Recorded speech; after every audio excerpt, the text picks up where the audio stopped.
What's up guys, it's Dexter here. Right, I'm back with another video to introduce you basically to the world of Krita. I've done a few videos before, but I haven't actually introduced you to the program I use. The program I use is actually called Krita, and you can use this program for lots and lots of different things, from animation to digital photography stores to drawing your own pictures as an artist. It's a very universal program. It's got lots of different features that are better or worse than some of the leading brands of softwares out there. But right now, Krita is free to use, and if you want to start to get into this world and discover whether you do or do not want to get into the better parts of the departments, then you can use this as a way forward just to see your way in. So the first thing you're going to want to do is you want to put up your browser. In case this is I'm going to go and throw it in. We're going to go and say Krita. So Romeo, Indigo, Tango, Alpha, Oscar, Romeo, Golf, Krita.org. Then we're going to press return.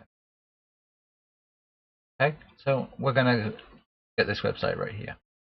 Okay, and you can see download is on the top. I'm going to hit download. Okay, and then you're going to go and select the relevant version for you. In my case, this is goes. Then you're going to select either the app version or the installer to check whether you can a 32-bit or a 64. If you've got a more Windows 10 computer or a computer that's been made in the last 4 or 5 years, you're most likely going to be using the top version. You're not going to break your computer by installing the wrong version. It just means that you're going to have to uninstall it and go ahead and grab the other one.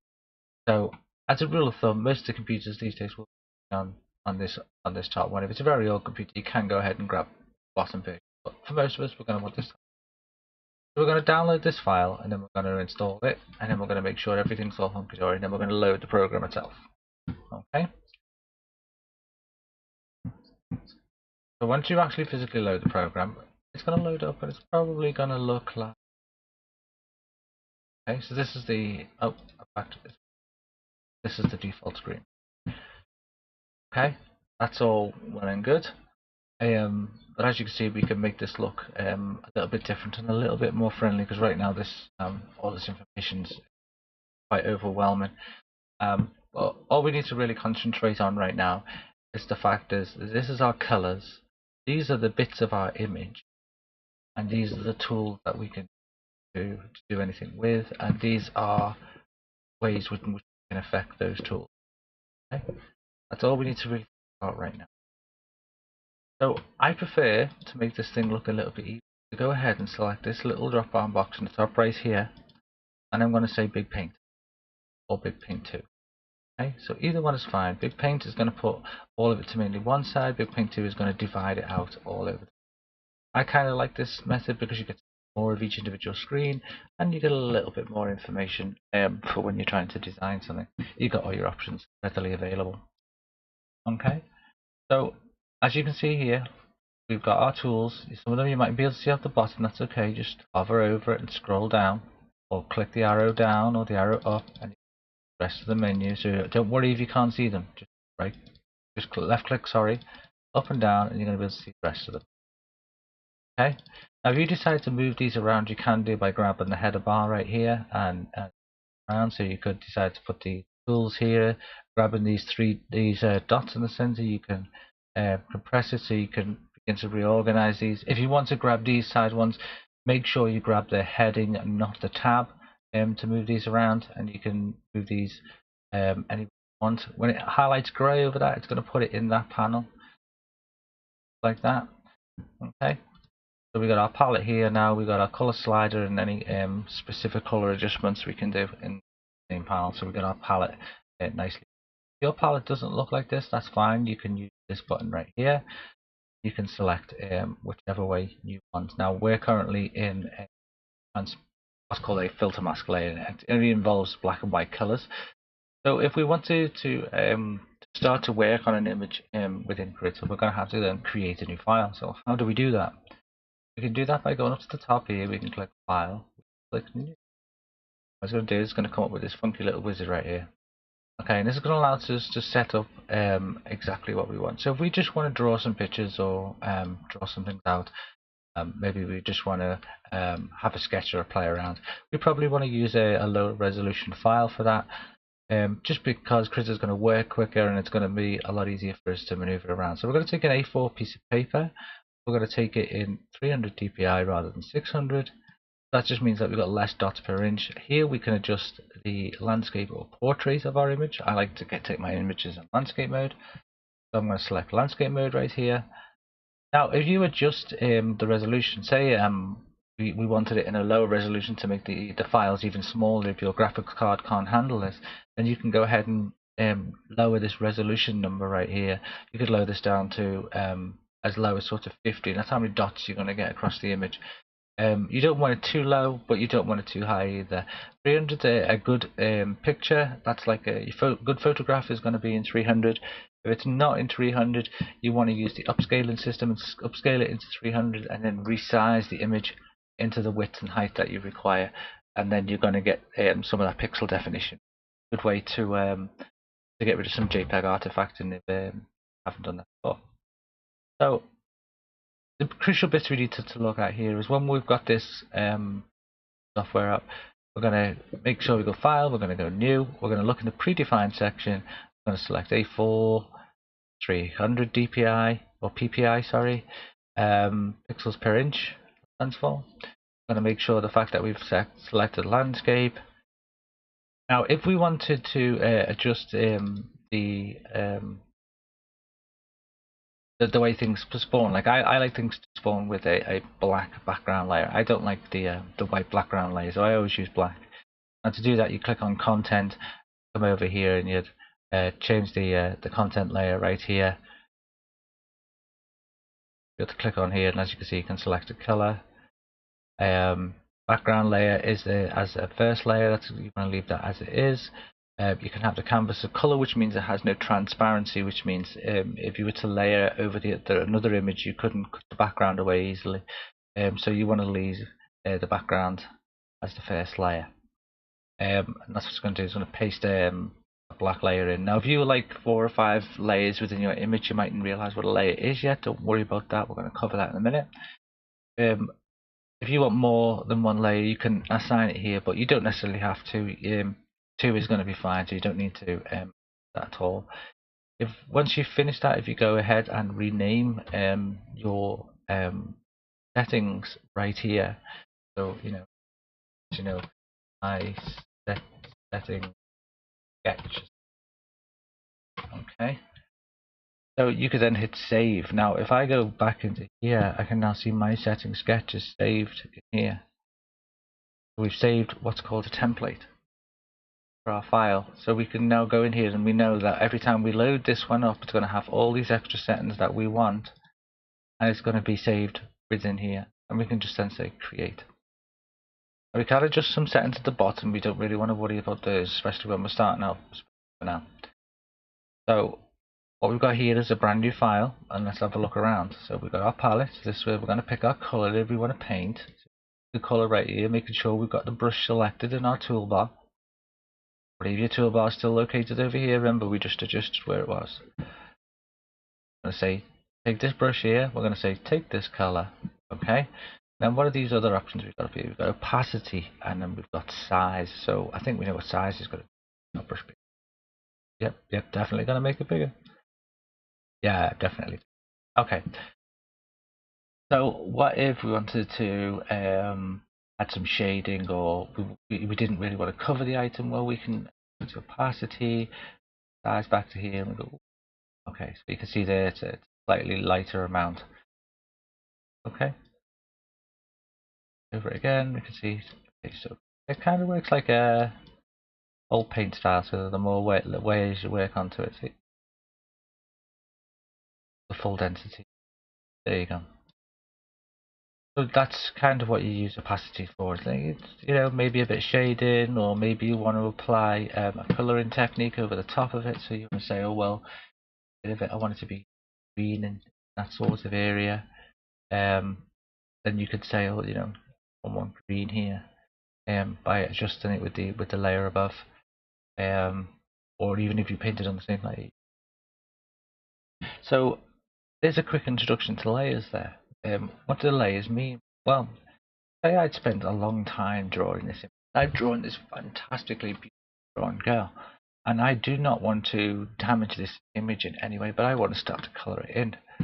Well, I can do that by adding a new layer and in this software. And a new layer is something to think about, like when you imagine you take your drawing image.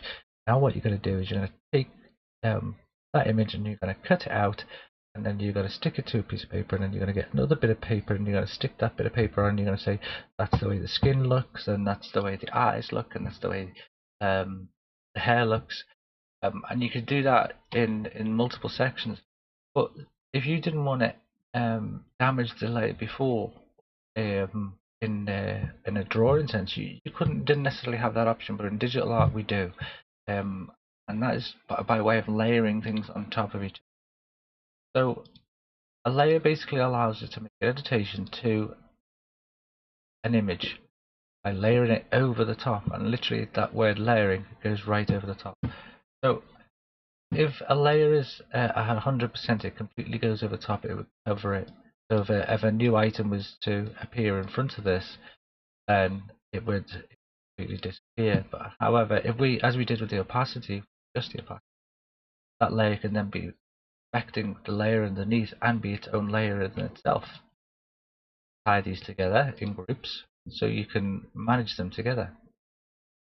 Okay, so if I set a group layer here, and I've put nothing in this group layer right now, but I want to move these two things together. Oh, look at that! I can't move. I can't. What? I wanted them both. Well, what we need to do is we need to tell the computer the one item. To do that, what we're going to do is we're going to select these two layers right here, so we can hold Control, left click on each layer that are involved, and we're going to copy and paste them. Sorry, we're not going to copy and paste them. We're going to click and drag them, drop them inside of the group layer. Okay. So now you see something else happen there. This is something called alpha wrapping or clipping mask. Now, when you've got a bit of an image, imagine have a bit of collage. We've got the main face of the woman, which is going to be this blue bit here. Okay, and then we've got all the colours and stuff that we've added to the top of it. Okay, now we were a bit sloppy when we added our colours, and we went a bit over the edge, and we don't really want it to be going over that far. So what we're going to do in this instance is we're going to say, well, I only want the colour to apply in those areas where there is part of face and no part of face. Well, to do that, we can paint the face exactly where we want the colour, and then we can say, okay, make this inherent to an alpha. So this doesn't have a place to be unless it gets its place to be from the below. What does that mean?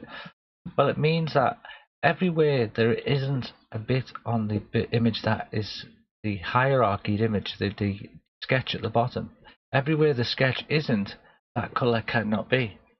So if we turn it on and we make it happen, boom. So as you can see, everywhere where this, not the black, that isn't the alpha. This is the next available alpha. Look, there's one alpha, there's a no alpha here, and then there's an alpha here. So the next alpha is where that's going to place its edits. The next alpha is the color, or the place where we set where we want that color. So these layers allow us to do some really, really cool stuff. Now, that isn't the limitations of these layers. You can do many, many, many cool things with these. I could go ahead and link you to 10, 15, 20,000 videos, I would say, on all the different ways you can use them. But for these demonstration purposes, I'm just trying to show you exactly how layers come together and what they are.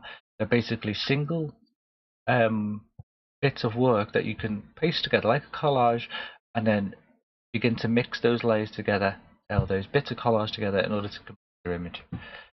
And then you can set values upon the different sets of bits of collage to do some automated work for us by using tools within Krita.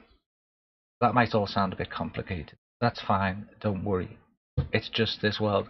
Once you start getting used to things and practicing with them, you'll fly. Not a problem. Don't be worried about all these different things. Focus on the bits you need, pause, play, go back, and then just look. So what have we covered? Covered the ability to be able to paint, covered the ability to be able to add a new layer and then paint that new layer. We've been able to group the layers together so they act now as one layer, or we can affect these things within the same layer. We've also can adjust the position of this entire layer together, so we can now say, okay, well, we want to move these objects together. So as we've seen, now it moves absolutely everything, because these are all responsible. These are one item, the hierarchy, see? One item. It all comes down to one item. We can adjust that and adjust everything below. It's not an alpha, just a hierarchied item. Okay. So if we switch back to our brush here, we can see we're back at this layer. So we can go back in and we can edit anything we want about these by adding filters to them. Now filters are, as instruction, allow us to do things like change colors. They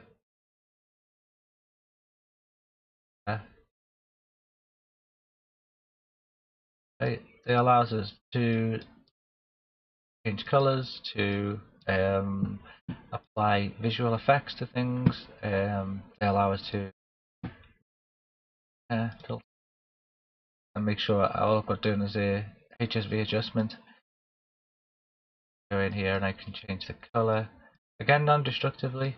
Now that's a term you're going to hear quite a lot, and what it basically means is I can keep my image exactly how it was and not affect the longevity of the image, or any sort of damaging to my image by doing the changes that I make. So I can just turn this filter off and go right back to the way the originally looked and be safe.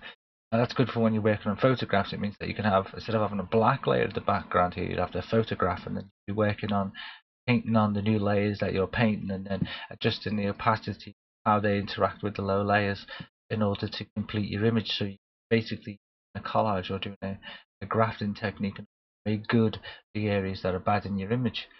Same as ways when you do a sketch or a drawing, you're going to do a basic sketch and then you come over and you're going to get better and better and better as you.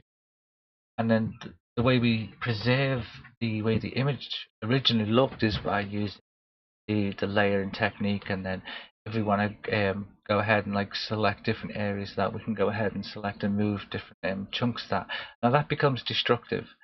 You don't necessarily want to do that unless that is a final thing you do. Anything we're doing here right now is non-destructive, and that's what we're going to be looking at here. So once we've actually physically got everything set the way we want it, we want to save it out. So we've finished with our image. We've got our little painting that we've done, or the little drawing file. They save as. Okay. Now, if you want to be able to edit this file in the future, you're going to have to save this out as a Krita file. As you can see, my file's name back here. Say this demo file. There, file. Okay. So I've saved that as a Krita document. That means I can come back and edit. That means when I want to try and show this image off to someone, I can't, because it's in image that nobody understands. So what we need to do is file, save as, and now we're going to come down here. You see where it says Krita document here? We're going to click in this box. I'm going to go down to PNG. Okay. Save, and you see the way the different files showed up this time. Okay, we're going to click save. Okay to that. Saving the document. So now, wherever we saved our location in, that is going to be exactly where located. Back here, and now we've got an image share. So there are other tools to cover along the top here. This is the line tool. So if we go ahead and click this button right here, it's going to make a new layer, which means that we're not going to affect anything we've done before. Okay, so quick demonstration of what these. The brush tool is obviously cool. Now we can change how the brush tool looks by using the presets in the bottom left here. This way, if I use this way, if I use this one this way. Now, these different things will have different effects, different angles, and these are all your personal choice. But these are just called brush tips, so that they look different. As you can see, a bit more streaky brush. Okay, so they're all different. Color, using your color select, apply a new color. Okay, now if you go into the color sliders, you have color darker, brighter, of colors, and actually get what you're looking for. Okay, so all we did there was you just clicked on the tabs, and that was called color slider tab. Advanced color selector, which allows us to click anywhere within this triangle and adjust the color. What you want to do is you want to use this outer circle to get in the color range you want. So say if we want a yellow or a brown, brown is going to be located here between red and orange.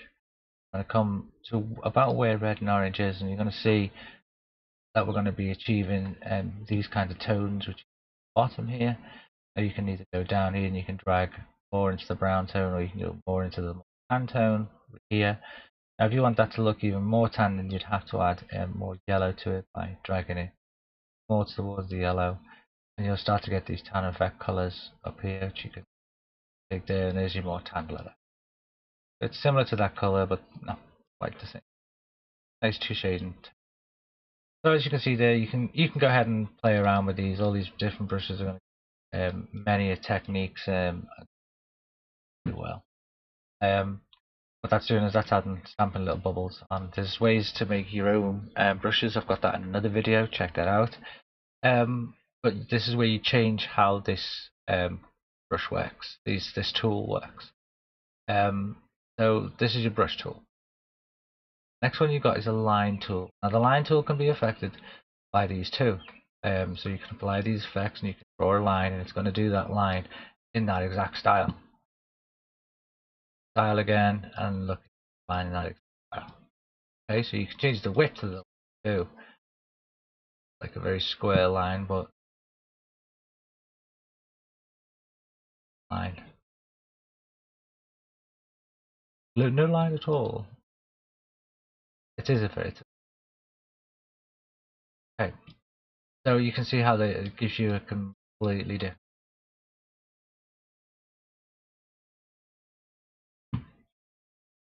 Okay, so there's a few examples. So there's your line technique. This is your drawing technique, or your square drawing tool. So if you draw a square like this, now affecting the size of the brush can affect how the outside of your square looks. So if you want to pretend you draw a square in paint, you could grab that and say, "Oh, I painted a square." Okay, so let's get rid of this and get a new layer so we can. Okay. Right, so if you needed something a bit more solid, you would change the brush tip, and then the more solid edge brush you're looking for. Still too wide of an edge. This to get more of the tool that you're after. Not for color, you can do that. Okay, so there is a right click tool with this, and that's going to allow you to select these head settings after you set what type of meditation. But we'll cover that in a second. So this is your circle tool. It's going to allow you to draw with all the same meditation. This tool is, I believe this is, yeah, okay, so what you do here is you click into the shape that you wanted, and then click back on. As soon as you see that circle, you click back onto the original place, and it's going to make a shape of however many corners that you need to hit. It's a great way of selecting a big area to color in. So I don't really want that, so we'll get that. Okay, so the next one, I believe, is on.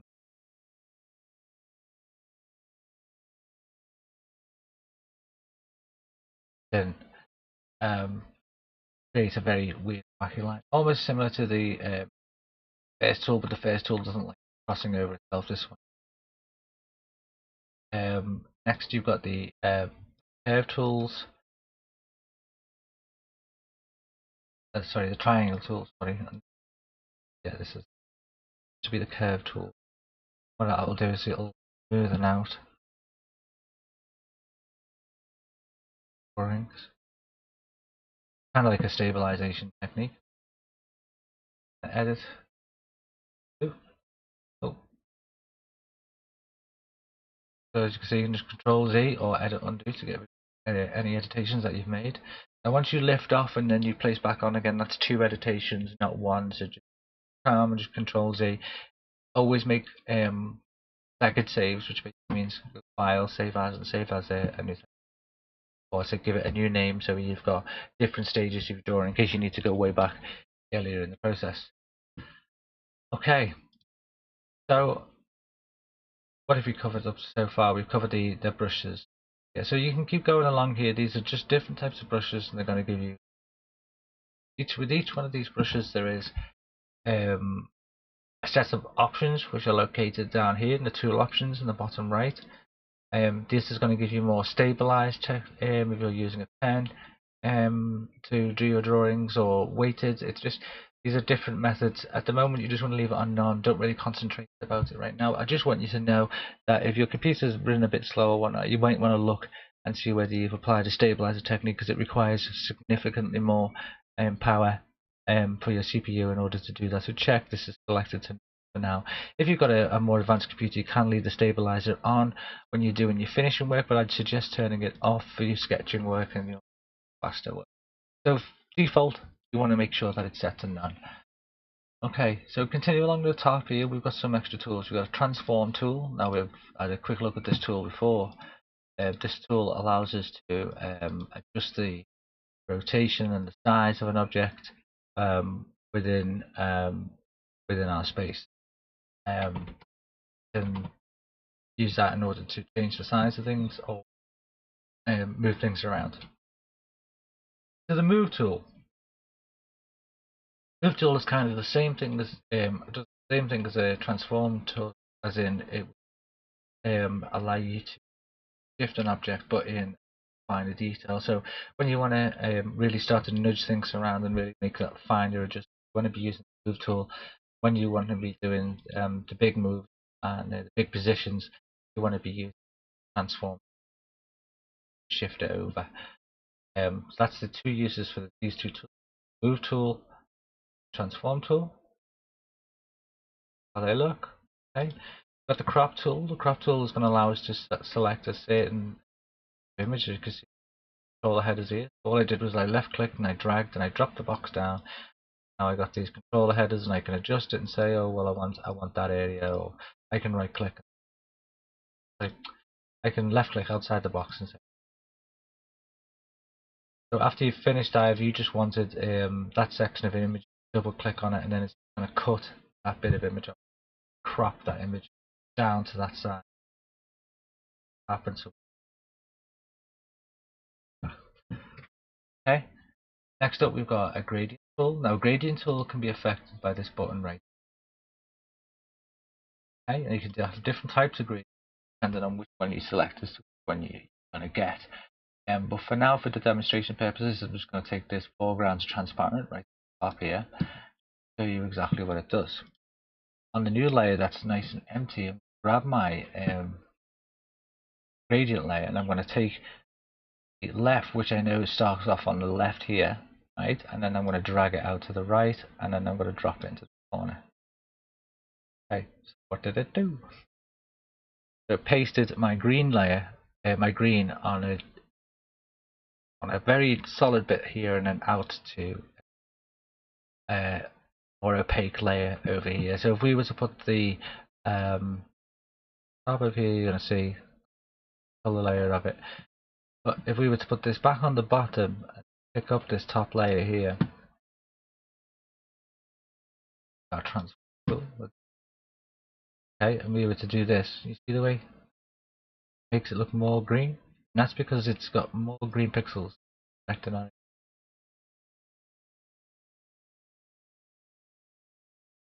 See the way, so gradient to nothing. That's a good way of adding light effects to it. Okay, we don't want the effect about want it to be a nice background. Now we can go ahead and we can change that by adding filter mask to it again. Now this is the HSV adjustment again, and for this we can go in and we can change the color, change lightness and brightness of all in an instant. That's just by using a filter. It's non-destructive, which if I need to see an image, I click here and boom. There. Any editations that I do to the image, this image will automatically be applied to my filter mask. So as you can see, we're getting into groups and we're getting into layers and we're getting into masks. So we're slowly beginning to develop and understand how we can build up our image like a collage. We put a collage here, two pieces of collage, and we put that collage together as one piece of group, put it into called layer 4. But a new layer that we've added on our background, so it's a section of the collage, and stick this other piece to the top of hierarchy. Okay, so boom, added it on. And what we've done is we've done an annotation bottom line, dynamically updates them. So all we've done is then we change, introduced. Okay, next tool over is going to be the selector tool. That's just going to allow us to physically just click. Make sure you got the correct layer selected. It's going to allow us to click, and you see in the color changes there, it's me any color that is currently underneath that. On over. Submit, I don't use it. Colorized mask editing. I'm going to make a video on that. That one on its own. Okay, Smart Patch Tool. Smart Patch Tool is made so you can take 2 sections of an image and basically got a large crack or something. You can use this tool in order to patch the shading or the crack.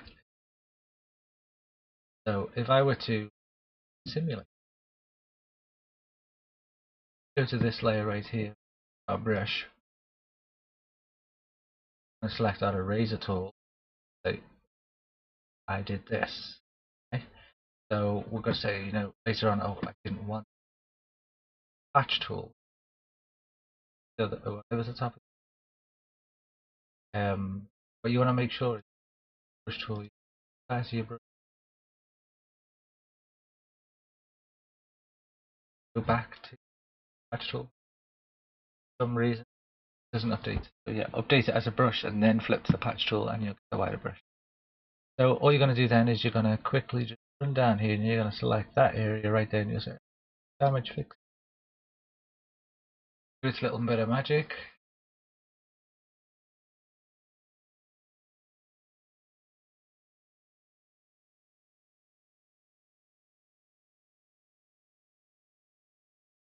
Should have maybe picked a smaller image to do this.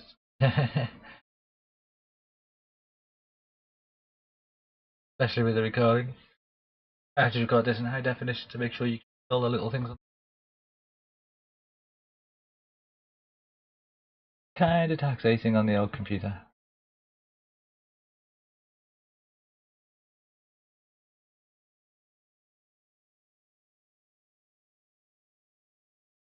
Thinking about running off a separate computer, capturing the output of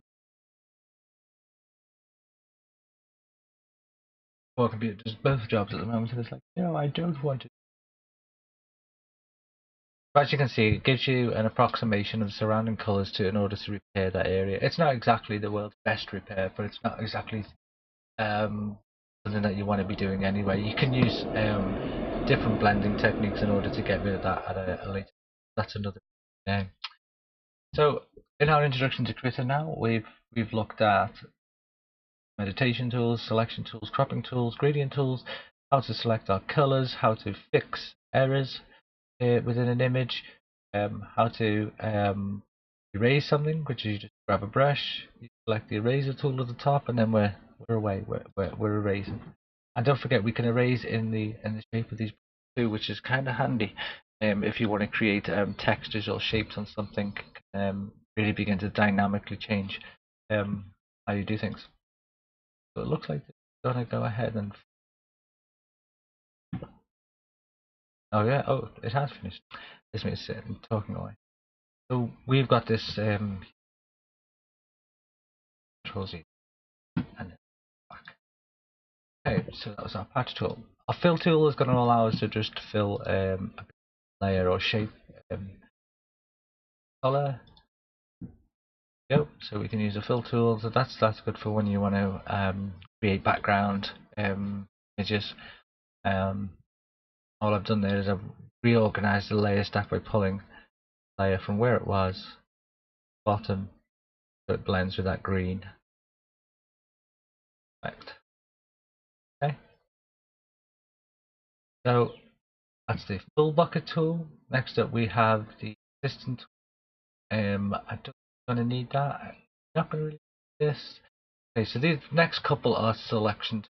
Now these are going to allow different ways of selecting the image. So square allows you to select it as a square, as these drawing tools did. This is going to allow me to select in a circle. This is going to allow me to select in a series of straight lines. Back to the beginning, so I can, roughly select an area. This is going to allow me to select freely, so I can really get into the points if it's a person's face. This one is going to select a variation of color. So what it's going to look for is it's going to look for same colors within a band or an area, and it's going to select all those colors for you. The next one is going to select a color base. So if you want to select everything of color, it's going to select that for you. The whole color, the whole layer is red because it's not taken into account for the green because I'm selected on the red layer. So it selects everything. But if I wanted to only select the orange hues in this image, I would have to come higher than that layer and then select the orange hues. Good. No, I didn't do. Just select and then deselect if you've ever selected what area. So as you can see there, it's cut out exactly what we want. So it's only selected the green layer on top. Okay, we can go ahead and select more filters and more changes and keep doing funky. But oh, that's okay. In this instance, we have covered virtually most of what Krita has to offer. Got some simple function tools like zoom or whatnot, and there's some keys that I will go about. There's tab key, arrows on your key here to throw in a new layer by pressing the plus button. But the tab key, what do we tab key? I've never heard. Black. Okay. That's what I've got. Tab key is arrow like this. And this is your tab key. It's located on the left hand side.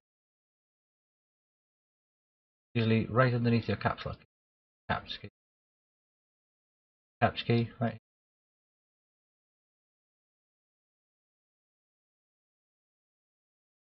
The one we want. Okay. So this key will flip you into canvas mode. That means that you don't get all the extra stuff. That's great for if you just want to sit there and you want to draw. Don't really want all the tools. You've got the brush that you want. You want maximum. Get back again. You're just going to hit tab again.